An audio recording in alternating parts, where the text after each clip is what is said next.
Mister के। मैं हूं मिस्टर के। आज जो कहानी मैं आप लोगों को बताने जा रहा हूं, वह कहानी मेरे एक सब्सक्राइबर ने मुझे बताई थी। मेरे उस सब्सक्राइबर का नाम था कुंदन। कुंदन बिहार के एक छोटे से गांव में रहते हैं। उन्होंने मुझे बताया कि उनके गांव में कई साल पहले एक ऐसी घटना हुई थी जिसे याद करके आज भी गांव के लोग डर जाते हैं। यह कहानी है अक्षय नाम के एक आदमी की। अक्षय अपने गांव में अपनी पत्नी और एक छोटे बच्चे के साथ रहता था।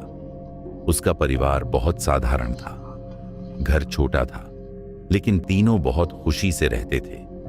अक्षय गांव में ही एक छोटी सी पान की दुकान चलाता था। सुबह दुकान खोलता और देर शाम तक वहीं बैठकर लोगों को पान, बीड़ी, सिगरेट और छोटी मोटी चीजें बेचता था। अक्षय स्वभाव से बहुत अच्छा आदमी था। गांव में हर कोई उसे पसंद करता था। किसी को जरूरत पड़ती तो वह मदद करने के लिए हमेशा तैयार रहता। उसके घर से थोड़ी ही दूरी पर एक नदी बहती थी। नदी बहुत बड़ी नहीं थी, लेकिन गांव के लोग रोजमर्रा के काम के लिए उसी नदी का इस्तेमाल करते थे। गर्मियों के दिनों में तो शाम के समय कई लोग नदी में नहाने चले जाते थे। अक्षय की भी एक आदत थी। वह रोज दुकान बंद करने के बाद सीधे घर नहीं जाता था। दुकान से लौटते समय वह नदी के पास रुकता, कपड़े बदलता और कुछ देर नदी में नहाने के बाद ही घर जाता था। उसकी पत्नी कई बार उससे कहती थी, इतनी रात में नदी पर मत जाया करो। अक्षय हंसकर कहता, अरे नदी तो घर के पास ही है, मैं रोज जाता हूं, इसमें डरने वाली कौन सी बात है। लेकिन उसकी पत्नी को पता नहीं क्यों नदी को लेकर हमेशा एक अजीब सा डर लगता था। एक दिन शाम को अक्षय रोज की तरह अपनी पान की दुकान पर बैठा था। उस दिन गांव में बाकी दिनों की तुलना में कुछ ज्यादा सन्नाटा था। आसमान में बादल थे और सूरज जल्दी ही ढल गया था। अक्षय ने अपनी दुकान बंद की। उसने सामान अंदर रखा, दुकान पर ताला लगाया और घर की तरफ चल पड़ा। लेकिन रास्ते में नदी पड़ती थी। उसने सोचा, पहले नदी में नहा लेता हूं, फिर घर जाऊंगा। वह नदी के किनारे पहुंच गया। उस समय शाम काफी हो चुकी थी। चारों तरफ हल्का अंधेरा फैल चुका था।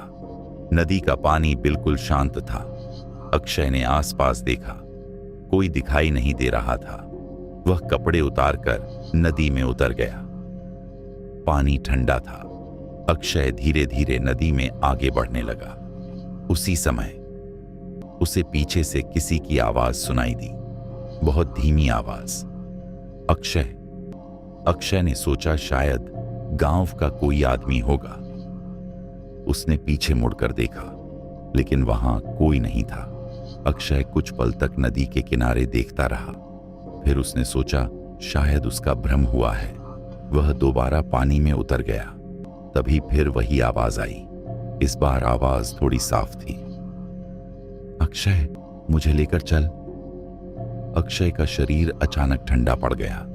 उसने तुरंत पीछे देखा, लेकिन नदी के किनारे कोई नहीं था। उसने ऊंची आवाज में पूछा, कौन है? कोई जवाब नहीं आया। सिर्फ नदी के पानी की हल्की आवाज सुनाई दे रही थी। अक्षय ने सोचा शायद कोई मजाक कर रहा है। उसने कहा, अगर कोई है तो सामने आओ। कुछ सेकंड तक बिल्कुल शांति रही। फिर नदी के दूसरी तरफ से किसी औरत के रोने की आवाज आने लगी। अक्षय डर गया। उसने नदी के उस पार देखने की कोशिश की। अंधेरा इतना ज्यादा था कि कुछ साफ दिखाई नहीं दे रहा था। फिर वही आवाज आई, अक्षय, मुझे लेकर चल। इस बार आवाज इतनी करीब से आई कि अक्षय के रोंगटे खड़े हो गए। उसने तुरंत नदी से बाहर निकलने की कोशिश की, लेकिन जैसे ही वह किनारे की तरफ बढ़ा, किसी ने उसके पैर को पकड़ लिया। अक्षय जोर से चिल्लाया, कौन है? उसने अपना पैर छुड़ाने की कोशिश की, लेकिन पकड़ बहुत मजबूत थी। अक्षय पूरी ताकत से पैर खींच रहा था। अचानक पकड़ छूट गई। अक्षय बिना पीछे देखे नदी से बाहर निकल आया। उसने जल्दी जल्दी कपड़े पहने। उसका पूरा शरीर कांप रहा था। वह भागते हुए घर की तरफ जाने लगा, लेकिन तभी उसके पीछे से वही आवाज आई, अक्षय, मुझे छोड़कर मत जाओ। अक्षय ने पीछे मुड़कर नहीं देखा। वह दौड़ता रहा, लेकिन उसे महसूस हो रहा था कि कोई उसके पीछे पीछे चल रहा है।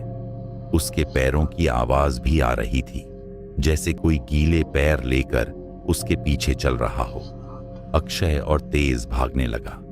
कुछ दूर जाने के बाद वह अपने घर पहुंच गया। उसकी पत्नी दरवाजे पर खड़ी थी। अक्षय को देखते ही उसने पूछा, क्या हुआ? तुम इतने डरे हुए क्यों हो? अक्षय ने कुछ नहीं कहा। वह सीधे घर के अंदर गया और दरवाजा बंद कर दिया। उसकी पत्नी ने फिर पूछा, अक्षय, क्या हुआ? अक्षय ने कांपती आवाज में कहा, आज से मैं नदी पर नहीं जाऊंगा। पत्नी ने पूछा, लेकिन हुआ क्या? अक्षय ने पूरी बात अपनी पत्नी को बता दी। उसकी पत्नी यह सुनकर कुछ देर तक चुप रही। फिर उसने धीरे से कहा, मैं तुम्हें पहले ही कहती थी कि नदी पर मत जाया करो। अक्षय ने पूछा, तुम्हें नदी से इतना डर क्यों लगता है? उसकी पत्नी ने कोई जवाब नहीं दिया, बस चुपचाप अपने बच्चे को अपने पास खींच लिया। उस रात घर में किसी ने ठीक से खाना भी नहीं खाया। अक्षय बिस्तर पर लेटा हुआ था। उसे नींद नहीं आ रही थी। बार बार उसके कानों में वही आवाज गूंज रही थी, अक्षय, मुझे लेकर चल। आधी रात के करीब अचानक ठक ठक ठक घर के दरवाजे पर किसी ने दस्तक दी। अक्षय की आंख खुल गई। उसने अपनी पत्नी की तरफ देखा। पत्नी भी जाग चुकी थी। दोनों एक दूसरे को देखने लगे। फिर दरवाजे पर दस्तक हुई। अक्षय ने धीमी आवाज में पूछा, कौन है? बाहर से कोई जवाब नहीं आया। कुछ सेकंड बाद एक औरत की आवाज आई, अक्षय, दरवाजा खोलो। अक्षय का खून जम गया। यह वही आवाज थी जो उसने नदी के किनारे सुनी थी। उसकी पत्नी ने तुरंत उसका हाथ पकड़ लिया। दरवाजा मत खोलना।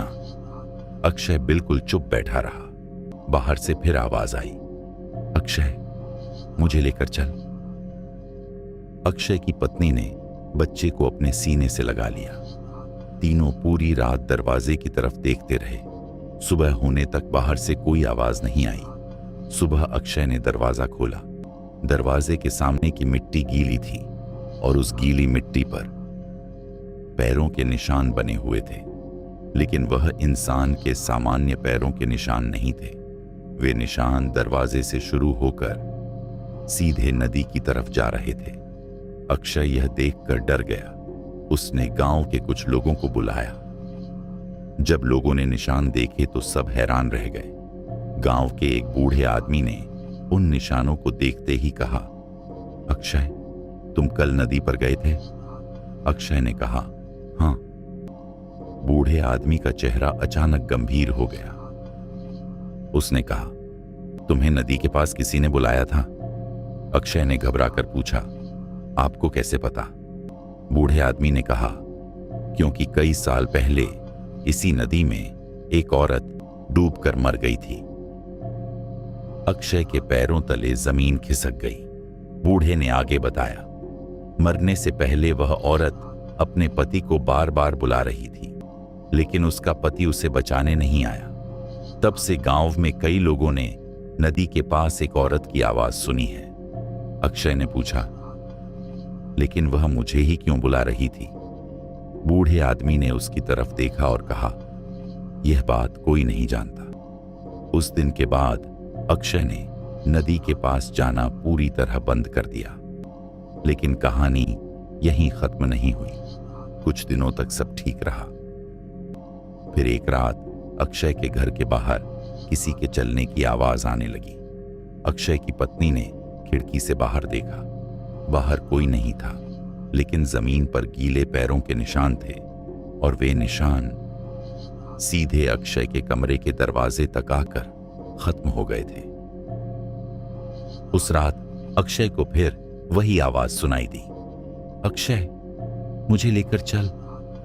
अक्षय ने अपनी आंखें बंद कर ली। उसने मन ही मन भगवान का नाम लेना शुरू कर दिया, लेकिन अचानक उसके कान के पास किसी ने फुसफुसाकर कहा, तुम नदी से भाग आए, लेकिन मैं तुम्हारे साथ आ गई। अक्षय ने डर के मारे आंखें खोल दी। कमरे में कोई नहीं था, लेकिन उसकी पत्नी बिस्तर के दूसरे कोने में बैठी कांप रही थी। उसने कहा, अक्षय तुम्हारे पीछे कोई खड़ा था। अक्षय ने धीरे धीरे पीछे देखा। वहां कुछ भी नहीं था, लेकिन कमरे के फर्श पर पानी की बूंदें थीं और उन पानी की बूंदों के बीच एक लंबी काली परछाई दिखाई दे रही थी। अक्षय की चीख निकल गई। अगली सुबह गांव के लोग फिर इकट्ठा हुए। इस बार गांव के बुजुर्गों ने तय किया कि अक्षय को नदी के किनारे ले जाकर उस जगह की पूजा करनी होगी। अक्षय पहले तैयार नहीं था, लेकिन लगातार हो रही घटनाओं के कारण उसे जाना पड़ा।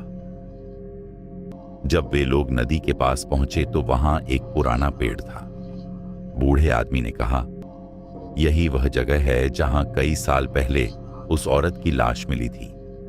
अक्षय ने पेड़ की तरफ देखा। अचानक उसे वही आवाज सुनाई दी, अक्षय। उसने आंखें बंद कर लीं।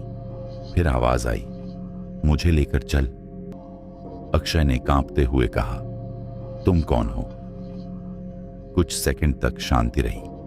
फिर नदी के पानी में अचानक तेज हलचल होने लगी और पानी के बीच से एक औरत का चेहरा धीरे धीरे ऊपर आने लगा।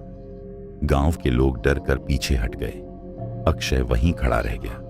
वह चेहरा कुछ पल तक अक्षय को देखता रहा। फिर एक आवाज आई, मैं अकेली हूं।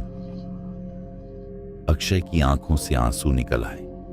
वह समझ नहीं पा रहा था कि वह सपना देख रहा है या सच।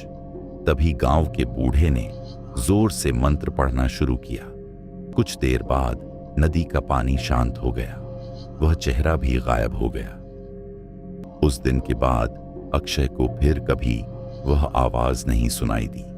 लेकिन गांव के लोग आज भी कहते हैं कि शाम के बाद अगर कोई उस नदी के पास अकेला जाए तो कभी कभी पानी की आवाज के बीच एक औरत की धीमी आवाज सुनाई देती है। वह किसी एक नाम को पुकारती है, अक्षय, और उसके बाद बहुत धीमी आवाज में कहती है, मुझे लेकर चल। कुंदन ने मुझे बताया कि आज भी उनके गांव के लोग सूरज ढलने के बाद उस नदी के पास जाने से बचते हैं, क्योंकि किसी को नहीं पता वह आवाज किसकी है। और सबसे डरावनी बात यह है कि अगर नदी के किनारे से कभी आपका नाम लेकर कोई आवाज लगाए तो आपको पीछे मुड़कर नहीं देखना चाहिए, क्योंकि हो सकता है जिसे आप अपना जानने वाला समझ रहे हों वह इंसान हो ही नहीं। तो दोस्तों, अगर आपको यह कहानी पसंद आई हो तो वीडियो को लाइक जरूर कीजिए, अपने दोस्तों के साथ शेयर कीजिए और ऐसी ही डरावनी और रहस्यमयी कहानियों के लिए हमारे चैनल को सब्सक्राइब जरूर कर लीजिए। फिर मिलेंगे एक और खौफनाक कहानी के साथ। तब तक के लिए अपना ख्याल रखिए और रात में अकेले नदी या सुनसान जगह पर जाने से बचिए।